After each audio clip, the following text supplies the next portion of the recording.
Good morning, everyone. Thanks for joining us for the Ag Report.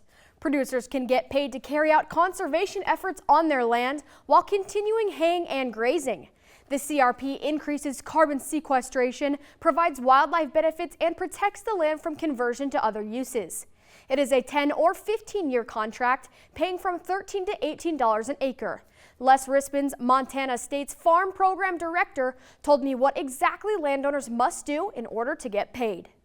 The land has to be an existing established perennial cover, so it's already got to have the grass there. They have to manage the land in accordance with the conservation plan that they developed. So that would mean grazing it according to some sort of an established plan, haying it in accordance with a plan. There is a restriction in CRP that haying has to happen outside of the primary nesting season. They couldn't start haying until July 15th. Or they have to manage the cover in a way that will enhance wildlife habitat. Wally Harbaugh of Garfield County has implemented virtual fencing on his operation. Using GPS collars on livestock and hilltop base stations, he can track his cattle. Through an online app, it aims for better grazing control and less fence maintenance. Harbaugh believes its long-term benefits despite initial costs, working towards sustainable ranching. In the end, it's going to be hopefully paying that dividend for that one cow that never comes home at the end of the year, or the bull that you just can't find at the end of the breeding season. It's way over my head, but it's pretty intuitive for a rancher like myself. Back with the markets after this. I wanted to put up a fence to protect my tomato plants. So I grabbed this, and then I did this. But instead of yielding a big crop, I hit a utility line and had to pay $1,200 in repairs. I didn't just lose my pride and joy. I could no longer afford the new stovetop I'd been saving up for. Next time, I'm going to make my free call to 811 before I dig. Learn from Curry and hundreds of others. Call 811 before you dig.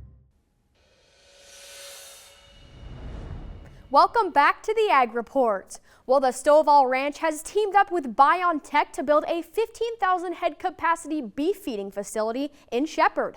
The joint venture building at Stovall's Yellowstone cattle feeders will use solar generation and advanced waste treatment from Bion.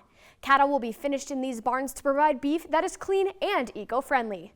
Turk Stovall, CEO of Stovall Ranching Companies, said that Bion's efficient system will produce cattle programmed to meet some of the highest eco-friendly standards in the marketplace. After the break, the cattle market seems to be mostly supported by the fact that demand is strong and cattle numbers are tight. Traders are waiting for further direction from the Cattle on Feed report and cash trade.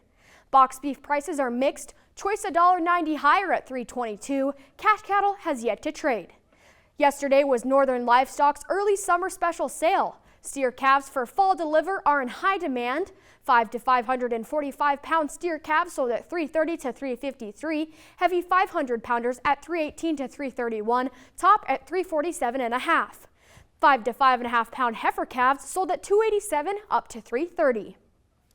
Well, in Sioux Falls, 80 pound lambs sold at $205 to $211, 90 pounds at $195 to $208, and 100 to 130 pounds at $193 to $211. Ewes average 72. The wheat market continues to move lower as harvest pressure goes on. Prices have firmed up a bit after reaching the recent lows, but still can't seem to find a rally. Well, that's it for today. Have a good one from the Northern Ag Network.